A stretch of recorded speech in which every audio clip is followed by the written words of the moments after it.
Pronto? Pronto.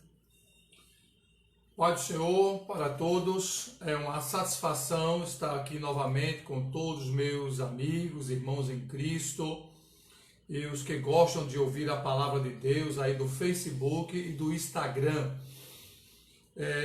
Dizer a todos vocês que hoje nós temos um tema completamente novo, pois é um tema que creio que chama a atenção de muitos. Onde estava Deus na minha provação? Aproveitando, quero convidar a todos vocês a dar uma olhada, uma visitada lá no nosso canal no YouTube, Ejas Cabral. Vá lá, veja todas as nossas lives que temos feito, está lá na nossa playlist no YouTube. Vocês podem confirmar isso lá, tá? Todas as nossas palestras que já ministramos aqui, e acredito que você vai gostar. Então se inscreva, dá sua like lá, e creio que você aprenderá muito acerca destas lives que nós temos ministrado. Muito bem. Desde já quero agradecer a todos que nos acompanham nessas lives, pois temos feito a cada 2 dias uma nova live, e hoje não será diferente de outros temas que nós temos trabalhado devido à sua relevância para o momento crucial em que nós estamos vivendo, para tornar ainda mais difícil para nós toda essa questão de sofrimento, de angústia, de provação. Temos aí agora, com essa pandemia, a ordem dada por governadores de lockdown. E isso torna ainda mais difícil a vida do ser humano, pois já estava num confinamento e agora com medidas restritivas mais rígidas. E isso tudo causa um certo desequilíbrio emocional do ser humano, onde ele começa a ter problemas de ordem emocional, de como lidar diante de todo esse caos, sofrimento, diante desta pandemia que o assusta, dos noticiários que vêm com seus relatórios, chamo de window killers, que são janelas mortais, janelas infernais, com seus relatórios de morte, e tudo isso causa em nós uma certa dificuldade de como tornar a mente e o coração para descansar em Deus diante desses pavores que nos assaltam constantemente. O tema de hoje, que é sobre onde estava Deus na minha provação, faz parte da produção da editora chamada Pensata Teológica. A editora, então, está em parceria conosco fazendo a divulgação desse livro e o lançamento na live. Aqui, onde estava Deus na minha provação, baseado nas 7 provações de Jó. Esse livro nós estamos lançando. E quero fazer hoje uma abertura sobre essa temática. Acredito que você vai ouvir coisas que nunca ouviu sobre o livro de Jó e talvez nunca ouviu falar sobre a diferença entre provação e consequências de pecado. Parece até coisas que são coisas. Hoje, quando se fala provação, ele está numa prova porque ele fez uma coisa errada. Ele está sendo provado porque ele cometeu algum pecado. Ele está sendo provado porque ele fez uma escolha errada. Não confunda provação com consequências de pecado que você comete, de erros que você comete, de escolhas que você faz na vida. Isso eu vou explicar lá na frente. Mas, a princípio, quero chamar todos vocês para nós fazermos uma leitura bíblica e aí dar seguimento a essa nossa live. Fica aí, convide outras pessoas, compartilha, porque é um tema muito delicado, essa temática que nós estamos colocando aqui para todos vocês. Jó, capítulo 1, versículo 1, está escrito: havia um homem na terra de Uz, cujo nome era Jó. Era este homem íntegro, reto, temente a Deus e desviava-se do mal. Parece que o currículo vitae, parece-me que o início desse livro dá para nós uma segurança de que este homem é intocável do ponto de vista das situações desagradáveis da vida. O livro começa chamando logo ele de íntegro, reto e temente a Deus e desvia-se do mal. Que mal poderia acontecer com esse homem? Qual seria o terror que ele passaria nesta vida? Pois o livro já começa colocando Jó como um homem íntegro, reto, temente a Deus e se desvia do mal. Mas por incrível que pareça, boa parte desse livro vai trazer para nós ensinamentos milenares sobre a vida desse personagem que foi assaltado pelos terrores mais inimagináveis da sua vida. Terrores na qual a mente humana não consegue mensurar o que ele passou, mas que no final foi um homem altamente agraciado por Deus depois dessas provas. Mas, amados, eu queria começar com vocês falando acerca do livro de Jó, rapidamente, para nós chegarmos ao entendimento do que é esta provação. Onde estava Deus na minha provação? A princípio, o livro de Jó se tornou um referencial sobre dor, sofrimento, angústia, desamparo, desespero, depressão, ansiedade, todas as enfermidades da alma ficou como referência do livro de Jó.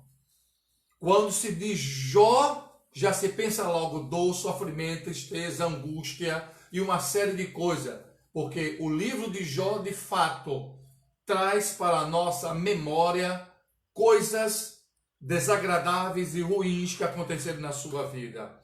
Dificilmente, quando se fala em livro de Jó, as pessoas pensarão no primeiro capítulo inicialmente ou no último, aonde fala da bênção de Deus na vida de Jó, abençoando duplamente. Quando se fala em Jó, já se pensa logo na sua dor, sofrimento e provação. Ora, o livro, ele transmite para nós lutas, provações, choro, pranto, enfim. Na universidade em que eu estudei, a professora, por não entender a mensagem de Jó, disse: eu li o livro de Jó, mas que coisa absurda, que porre é o Jó. Foi o que ela decretou para nós. Foi o que ela definiu de Jó. Infelizmente, ela não conseguiu entender a leitura de Jó.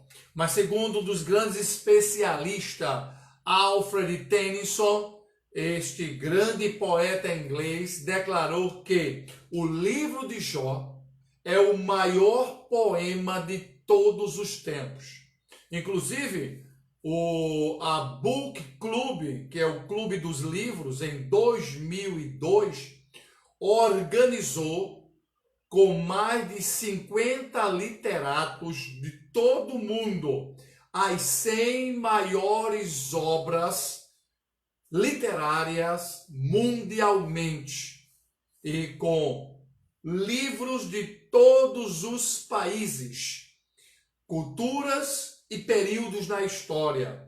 E acredite, o livro de Jó se destaca na classificação, deixando para trás muitas outras obras famosas, como a Divina Comédia de Dante Alighieri, como a obra de Fyodor Mikhailovsky Dostoiévski, Crimes e Castigo, deixa para trás obras famosas nacionais e internacionais, pois se destaca a literatura de Jó como uma das 100 maiores obras da história da literatura mundial. Mas quem dá testemunho de Jó? Vocês viram que no início do livro, quem dá o testemunho acerca deste homem? O testemunho da vida de Jó não foi dado por profetas, dado por patriarcas.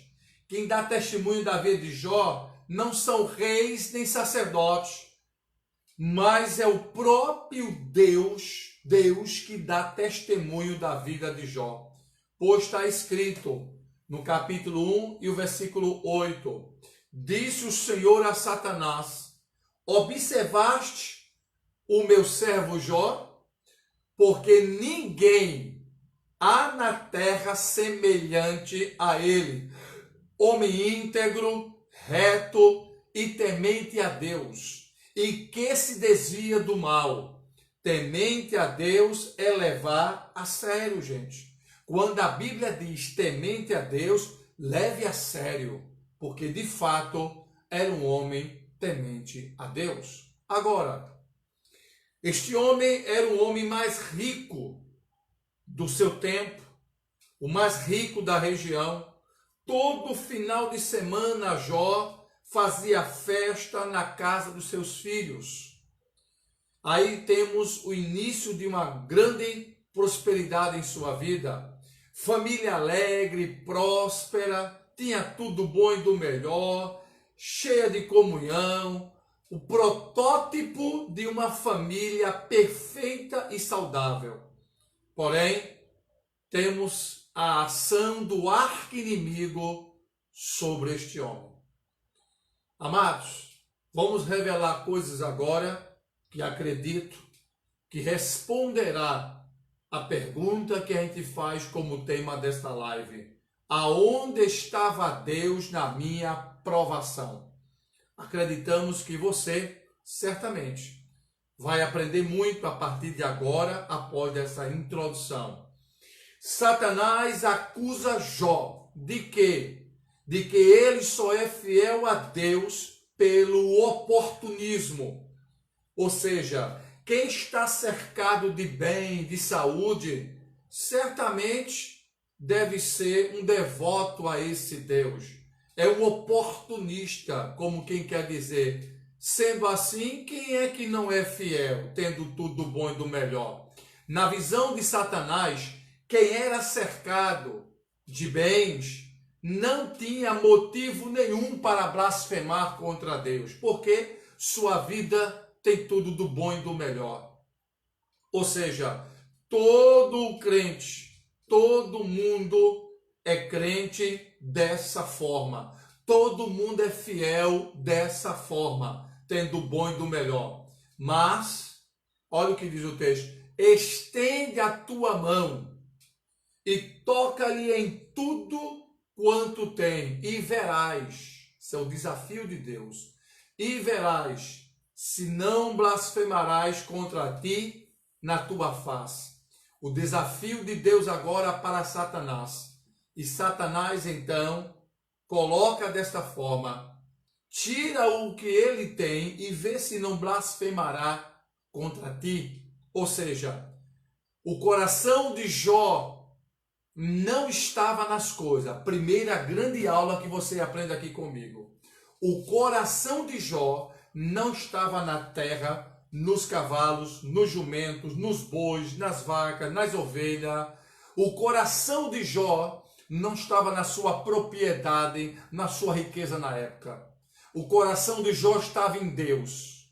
Primeira coisa para você entender onde estava Deus na minha provação.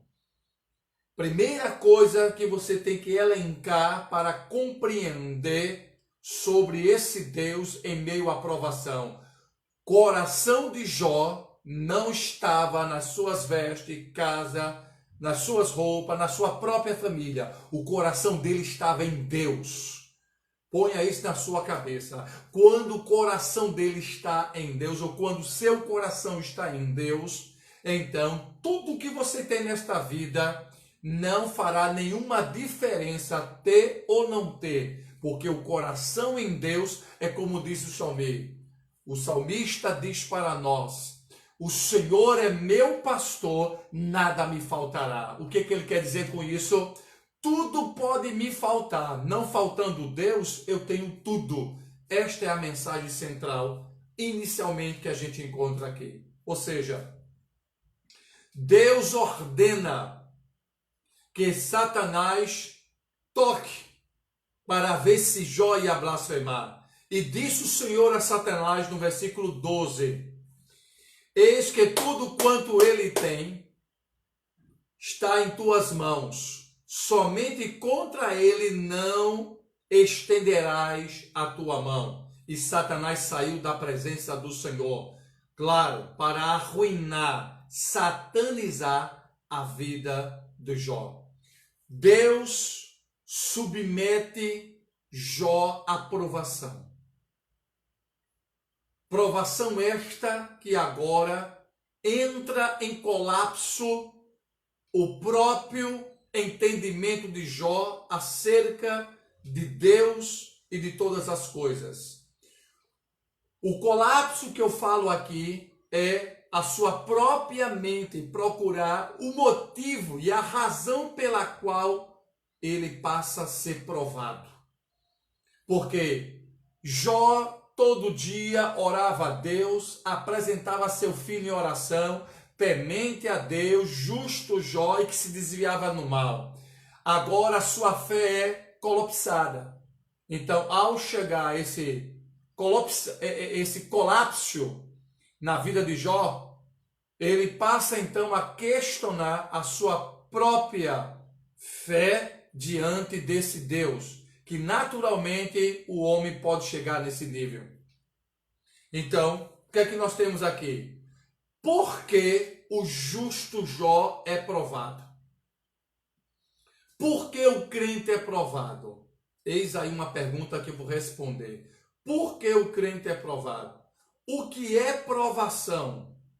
E onde estava Deus na minha provação? São essas três questões que o crente tem que ter em mente. Porque há muito tempo, amados, muitas igrejas têm passado de púlpito para membresia uma ilusão acerca de dor, sofrimento, provas.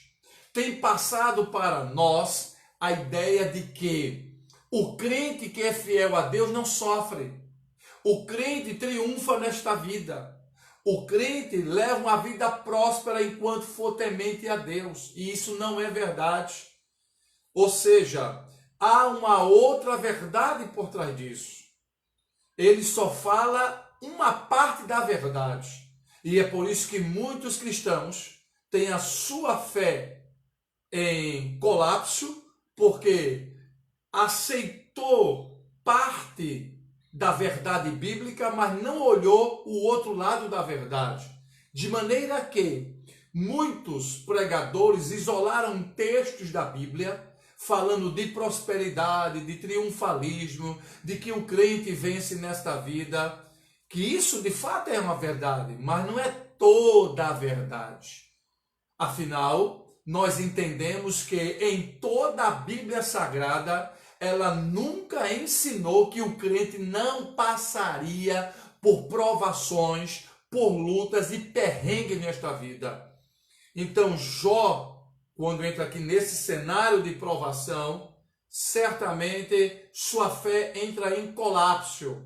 Quando eu digo colapso, como eu já falei, vou repetir, ele começa então a duvidar o porquê dessa prova em sua vida, se ele vem fazendo tudo certinho no seu entendimento diante de Deus. Então vamos nós. Não podemos, de maneira nenhuma, chamar de provação quando sabemos explicar. Segunda regra áurea que eu dou aqui nesta noite para vocês. Preste bem atenção nesta frase.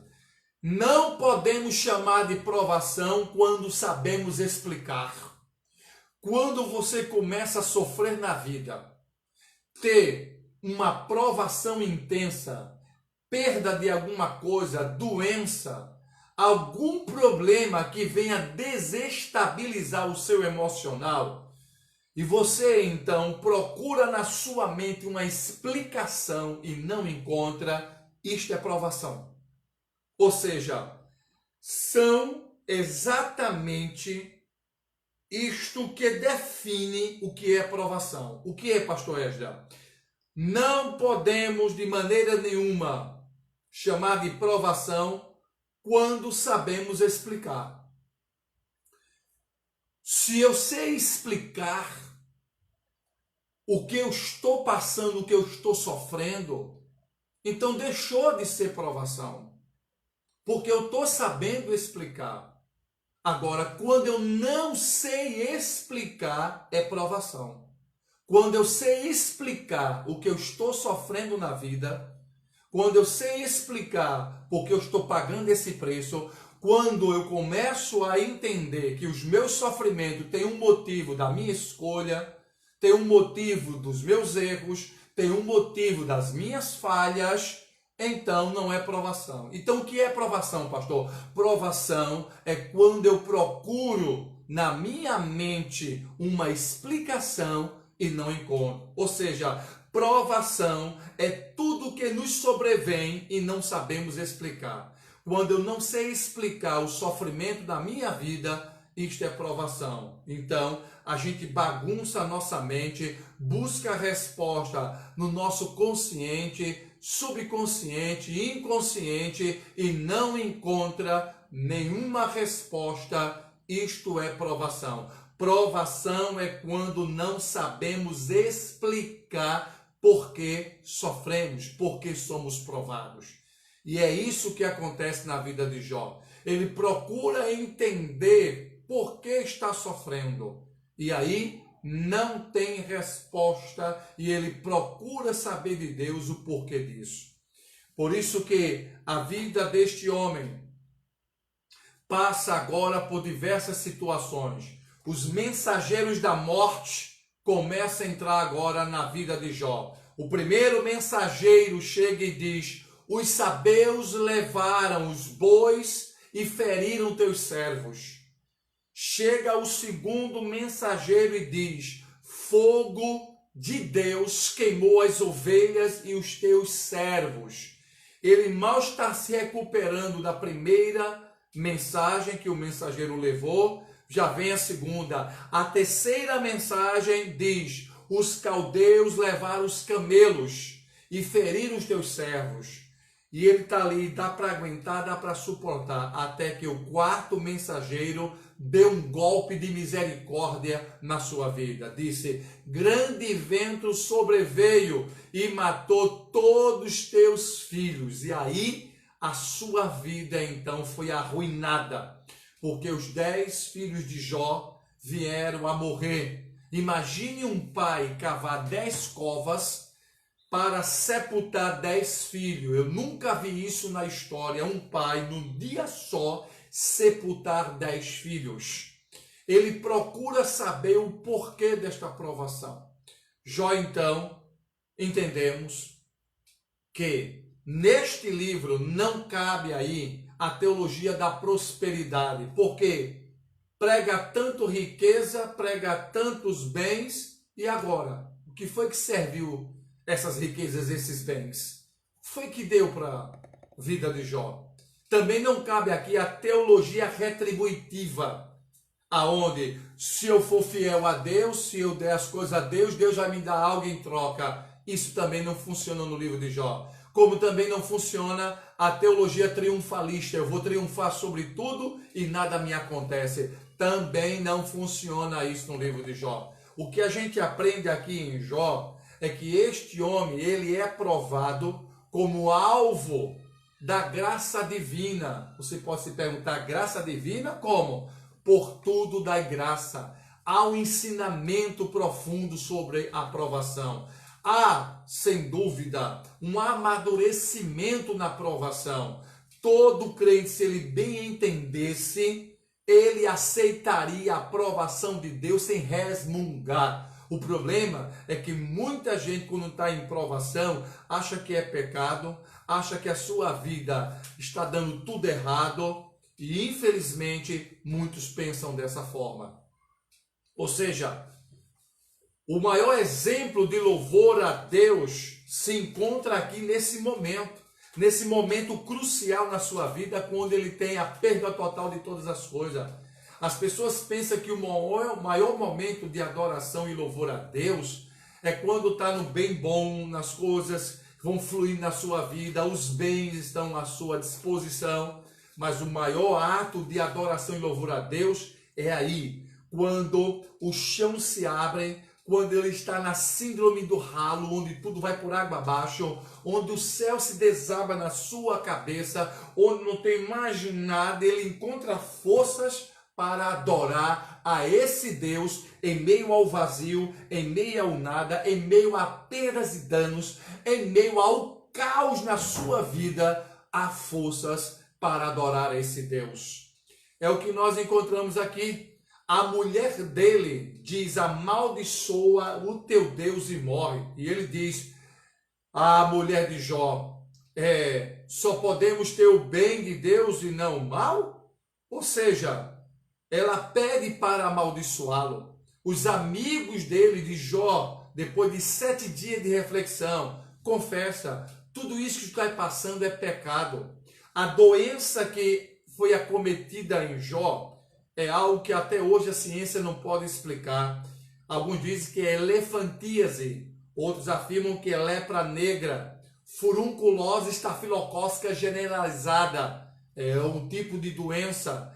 A Bíblia diz que a minha carne se tem revestida de vermes, e os torrões de pó, a minha pele está gretada, e se faz abominação. Capítulo 7, versículo 5. Pele e osso, enegreceu-se a minha pele, ficou preta, escura sobre mim, e os meus ossos estão queimados de calor. Já imaginou que sofrimento é esse? O osso pegando fogo, queimando a pele. Usava um caco de telha para raspar, pois o sofrimento era intenso. E qual foi a reação deste homem? Blasfemou, espraguejou, gritou, apontou para o céu e soltou palavra de impropério, procurou saber o culpado de seu sofrimento. Olha o que este homem vai fazer. Capítulo 1, versículo 20. Então Jó se levantou e rasgou o seu manto, rapou sua cabeça e lançou-se em terra e adorou ao Senhor. A verdadeira adoração não depende das circunstâncias. Vou repetir isso aqui. A verdadeira adoração não depende das circunstâncias. Para louvar e adorar a esse Deus. E essa é a melhor maneira de provar isso. Um louvor genuíno que elogia a Deus quando você não tem nada. Diz lá o versículo 21. Olha só que exemplo grandioso de adoração. E disse, nu saí do ventre da minha mãe, e nu tornarei para lá.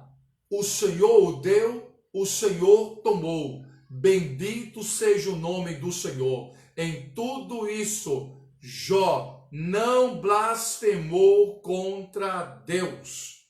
Que coisa extraordinária nós aprendemos aqui nesse livro. Tudo o que somos, tudo o que temos, tudo o que acontece está no domínio exclusivo de Deus. Nada foge do seu domínio. Não submeter a aprovação de Deus, sem dúvida, é uma falta de fé. Porque o mesmo Deus que nos coloca na aprovação é o mesmo Deus que nos tira. Aguarda, ainda tem mais algo surpreendente para você ouvir. Porque dele, por ele, para ele são todas as coisas, para a glória eterna do Senhor. Amém. É o que afirma lá Romanos capítulo 1, versículo 11, capítulo 11, versículo 36. Ou seja, Satanás foi nocauteado com um jab de direita no queixo de Satanás. Pois o próprio Satanás, que foi nocauteado, olhava e dizia: perdi meu tempo com este Jó. Não tem jeito, fiz de tudo. E ele ainda se prostra e adora esse Deus. Ou seja, Satanás apostou tanto na natureza humana de Jó, que ficou decepcionado ao ver que Jó transcendeu sua natureza decadente, elevando seu espírito a confiar em Deus. Ainda que ele me mate, nele eu confiarei. Você já imaginou essa expressão teológica? Ainda que ele me mate, nele eu confiarei. Jó capítulo 3, versículo 15. Isto é uma fé inabalável em Deus. Isso é depositar seu coração na mão de Deus. Isso é suportando todas as coisas e não abrindo mão da sua fé em Deus. Em tudo isso, Jó não pecou e nem atribuiu falta alguma a Deus. Queridos, deixa eu lhe colocar uma coisa aqui mais surpreendente ainda acerca desse extraordinário livro de Jó, que nos chama muito a atenção. Temos pelo menos aqui 3 grandes motivos para nos mergulhar nessa literatura. Primeiro, é uma das 100 maiores obras já escritas pela mão humana. Segundo, o sofrimento humano independe da nossa fidelidade para com Deus. Vou repetir. O sofrimento humano independe da nossa fidelidade para com Deus. Eclesiastes 9:2 diz: tudo sucede igualmente a todos, para quem é crente e para quem não é, para quem adora e para quem não adora, para quem oferta e para quem não oferta. O segredo nesse versículo é que quem tem Deus sabe aonde recorrer, e quem não tem, o que é que acontece? Por isso que Naum, capítulo 1, versículo 7, está escrito então: o Senhor é bom, uma fortaleza no dia da angústia, porém Ele conhece os que nele confiam ou se refugiam.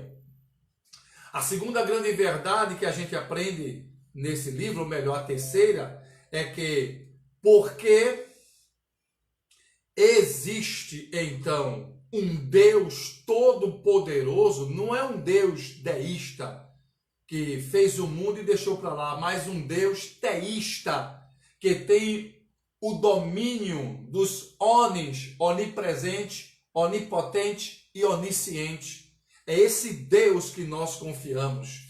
Cremos então que no livro de Jó nos deparamos com esse Deus da onipotência, onipresença e onisciência, que está sobre o domínio de tudo, fez, sustenta, governa e domina o mundo e a nossa vida.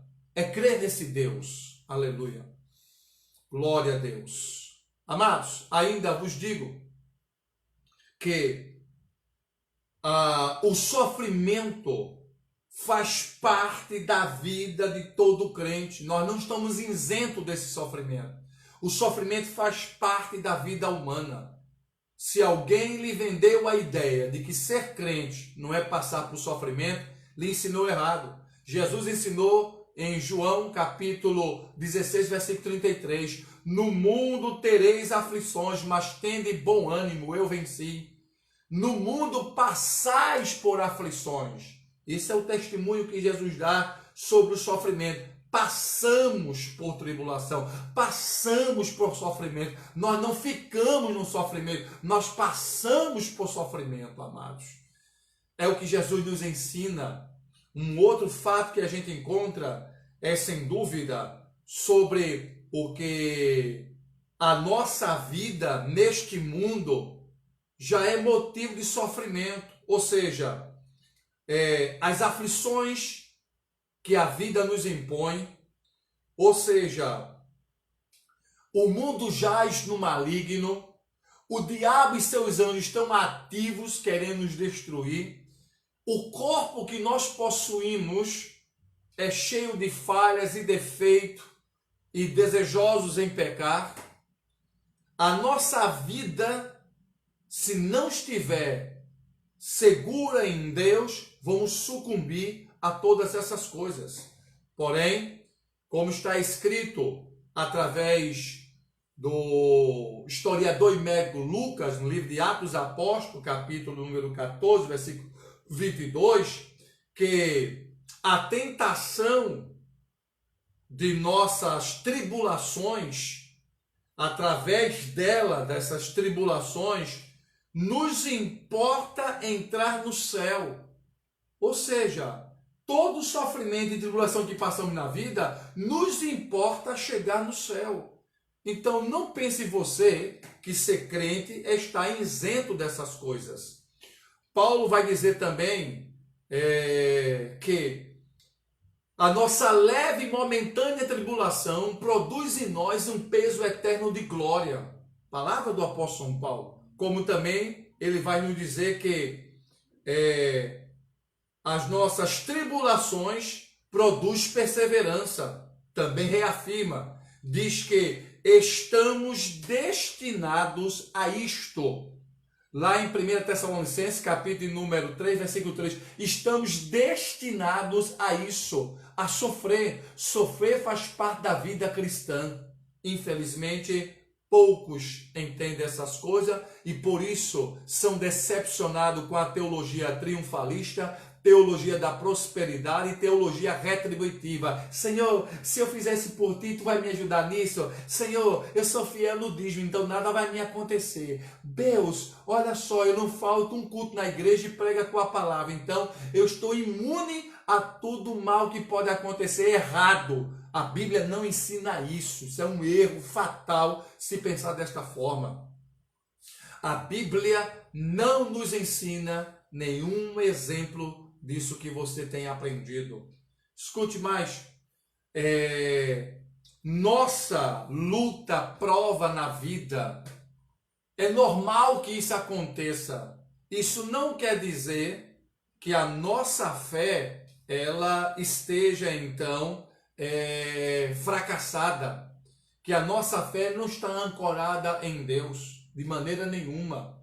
Pelo contrário, as provas que vêm sobre nossa vida, devemos estar mais próximos de Deus e aumentar a nossa fé, porque na provação temos a presença assistida de Deus em toda a nossa vida. Foi assim na vida de todos os homens e mulheres que nós conhecemos através das Escrituras Sagradas. Portanto, queridos, isso e muito mais nós encontramos aqui nesse livro que nós estamos apresentando aqui nesta noite, na qual vamos explicar sobre o que significa o nome Jó no hebraico, no árabe e no egípcio. Porque Jó significa hostilidade, arrependimento, ou então aonde está o pai. Por isso que nasceu na nossa live esse título, aonde estava Deus no momento que eu mais precisava dele? Aonde estava Deus na minha provação? Nós, nesse livro, no primeiro capítulo, a gente apresenta então Jó na sua autoria, história, geografia e as singularidades. No capítulo 2, a gente fala da teologia do sofrimento, o que é sofrimento e por que o crente sofre, como superar o sofrimento. No capítulo número 3, já nem falar sobre as 7 provações de Jó. E aí, todo o livro, praticamente 70%, vai girar em torno disso. Primeira provação de Jó, provação material. Segunda aprovação, corporal. Terceira aprovação, matrimonial. Quarta aprovação, moral. Quinta aprovação, social. Sexta aprovação, espiritual. E sétima aprovação, divinal. Ele foi provado dessas 7 maneiras e em todas elas ele encontra a forma de reagir e superar a provação. Nesse livro ele dá exatamente esta aula de como superar as provações na vida e aprendendo e dando glória ao Deus que nos coloca na provação. Queridos, como considerações finais, já estamos aqui quase a 1 hora. Nas considerações finais, eu coloco nesse livro 3 frases milenares de Jó. Primeiro, sou indigno, que te responderei eu? Ou seja, quando Jó afirma, bem sei eu que tudo podes e nenhum dos teus pensamentos podem ser frustrados. Presta atenção, bem sei eu que tudo pode. Se ele pode tudo, irmão, ele pode nos matar, nos dar a vida, ele pode colocar na prova, nos tirar, nos deixar. Ele é Deus, pode todas as coisas, foi o que Jó declarou para nós. Segunda frase, ponho a mão na minha boca, porque Jó, no capítulo 38, ele se cansa de querer saber o motivo da sua provação. E aí Deus desce e diz a ele, cinge teus ombros, cinge teus lombos e desce, porque eu falarei contigo. E Deus começa a perguntar a Jó.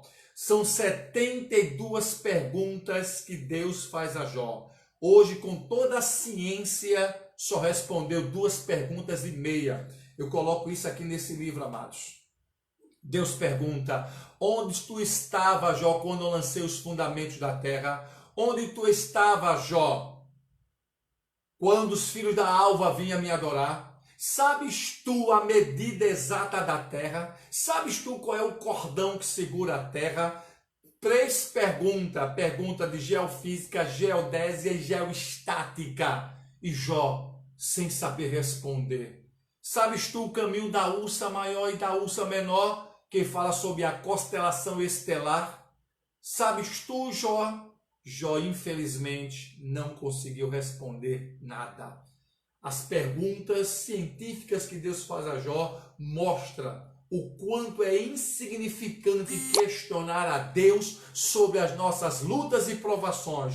A melhor coisa é aceitar, suportar, glorificar para que Deus nos ajude em provação e a gente aprenda que ao sair dela possamos fortalecer outros.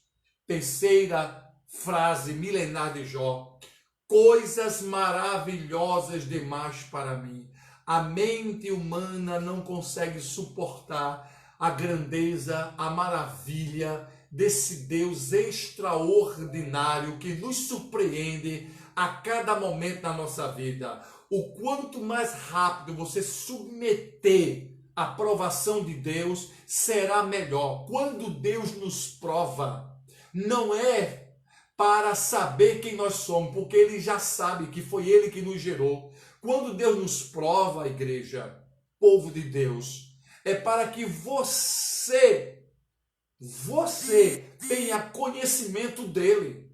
Deus nos prova não é para saber quem nós somos, porque Ele já sabe. Ele nos prova para você saber quem é esse Deus. Porque muita gente conhece Deus só de ouvir, só de falar. Muita gente conhece Deus na riqueza, na bonança. Mas é nessas horas que precisamos conhecer quem é esse Deus. Na hora do aperto, do sufoco. Por isso que a história de Jó começa com Satanás infernizando a sua vida. Porém termina com Deus abençoando sua vida. Não há final semelhante a esse em outro livro, a não ser no livro de Jó. É Deus supervisionando, movendo e dirigindo o autor do livro de Jó em toda a sua narrativa. Portanto, está aqui esse material riquíssimo. Na época em que escrevi, ainda estava vivo o pastor e teólogo Russell Shedd. Ele faz aqui um endosso nesse livro, como também o meu amigo pastor Ciro Sanches Borde.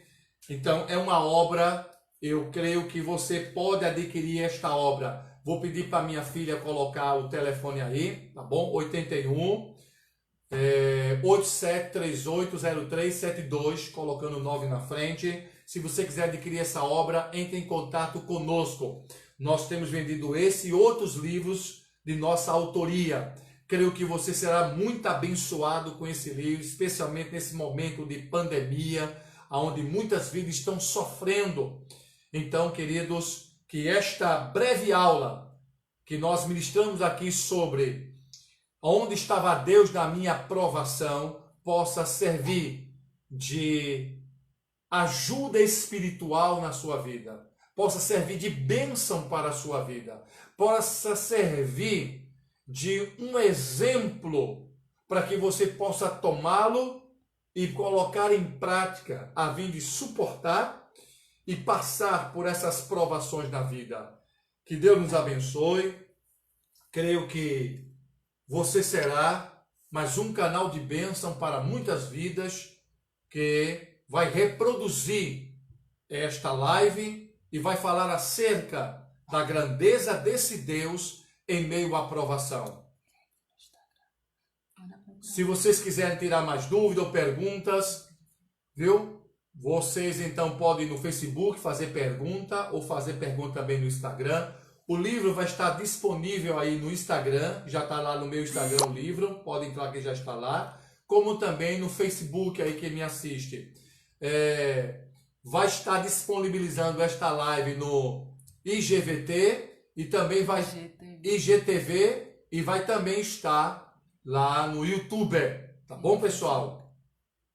Eu creio que ficamos por aqui, amados. Vou orar para Deus abençoar a sua vida, tá bom?